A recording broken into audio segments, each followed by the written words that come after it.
Well, it's early October right now, and a lot of you guys have probably already got your mock scrapes out and set.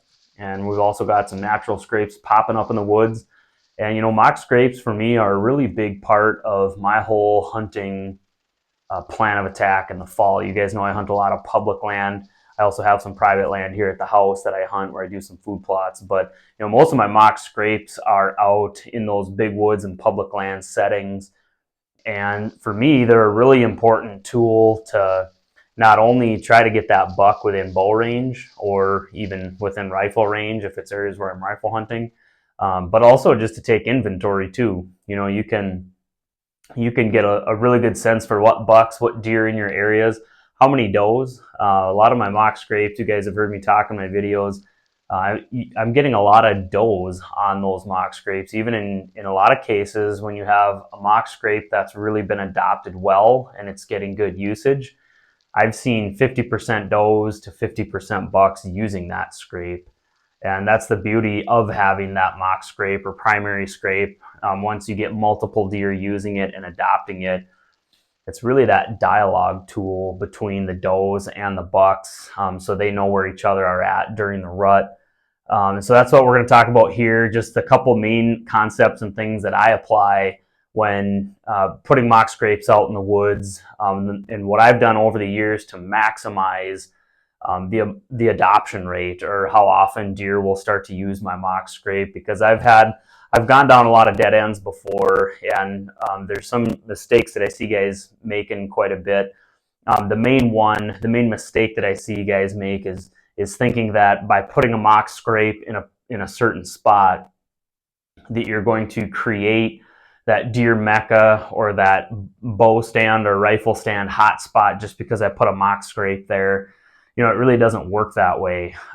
You got to find that good location first, and you do that in the springtime or in season. Whenever you're doing your scouting, you need to find that good spot first and find that doe zone, as I call it. It's just an area where does are really spending their time. So, on private land, your food plots, that's a given. You probably know where the bedding areas are, where all the does are at. They're feeding over here.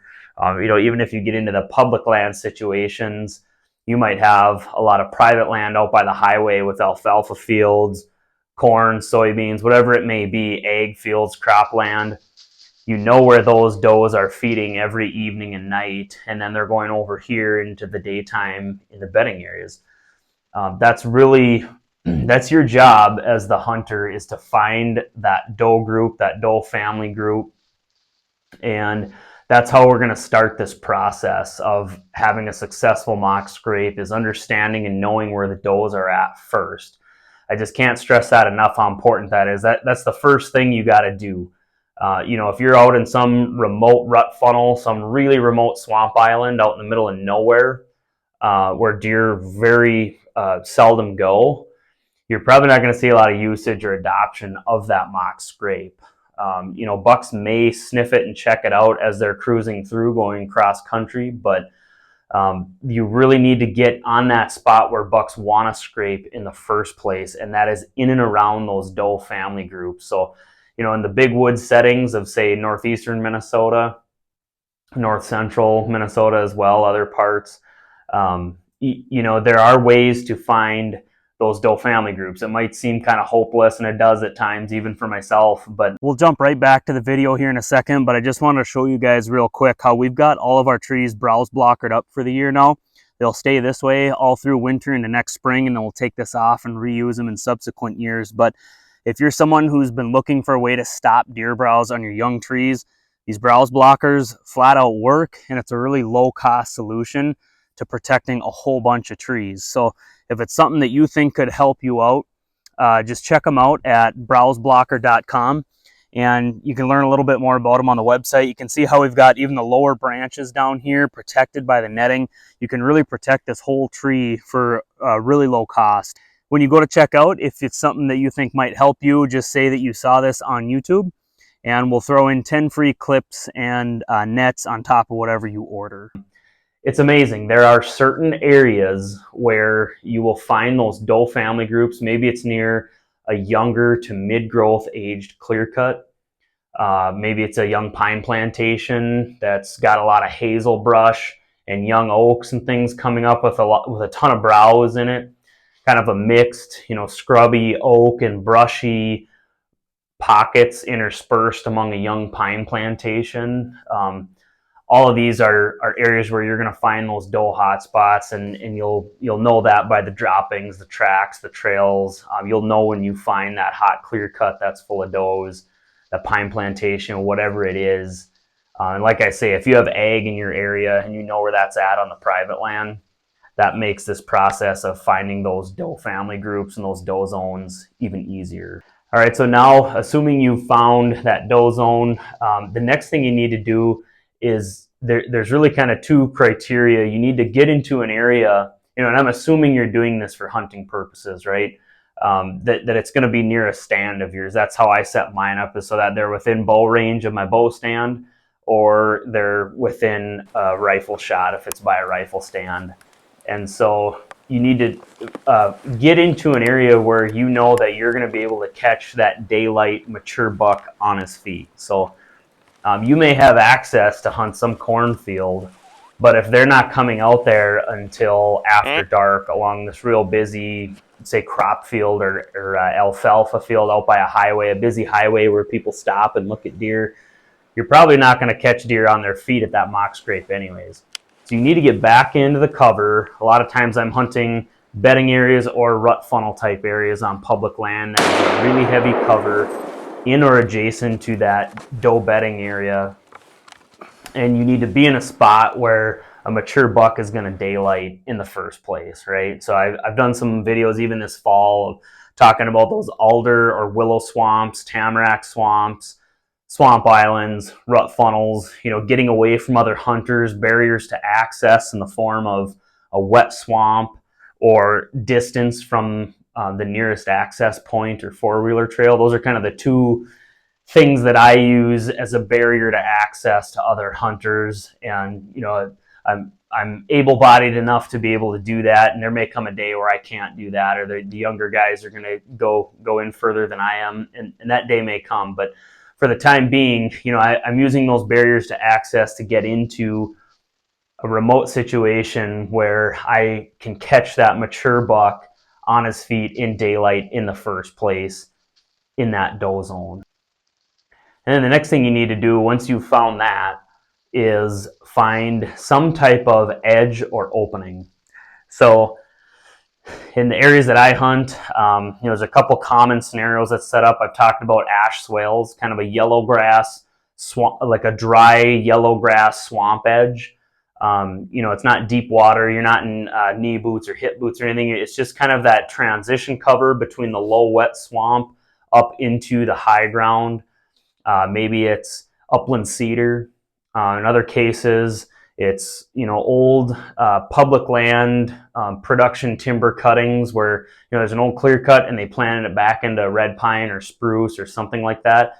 It creates this there can be these yellow grass pockets and these yellow grass openings. These are absolute scrape magnets, and these are the types of situations where I find natural scrapes anyways. You want that slight kind of open pocket surrounded by that dense cover where those bucks and does are feeling safe to spend time anyways, whether that be on private land or public land. That's the criteria you got to meet and find.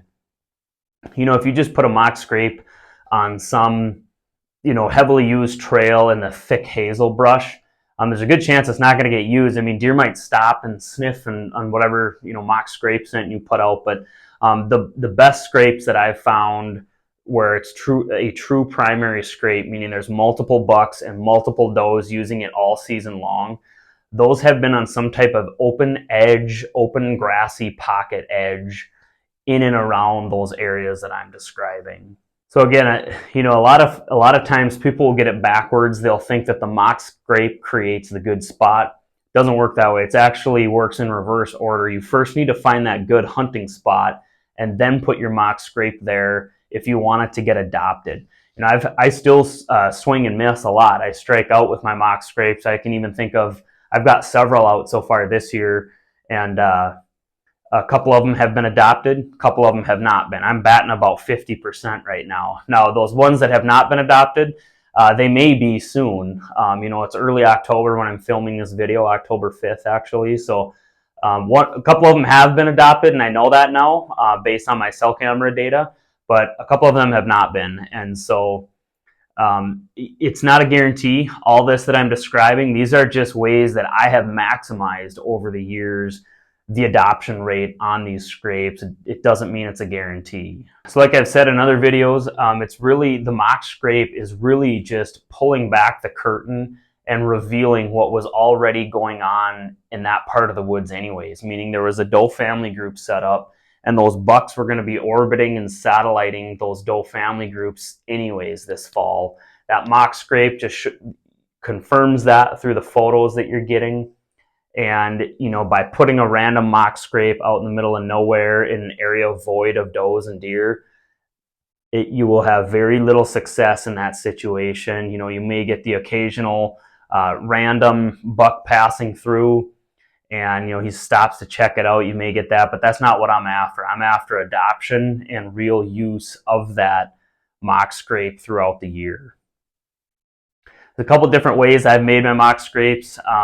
I've just kicked open the dirt underneath an overhead branch, like a balsam or spruce branch, and I've gotten deer to adopt it that way. Nowadays when I do that, I usually just whiz into the scrape, and they seem to like that. You can get a mock scrape started that way.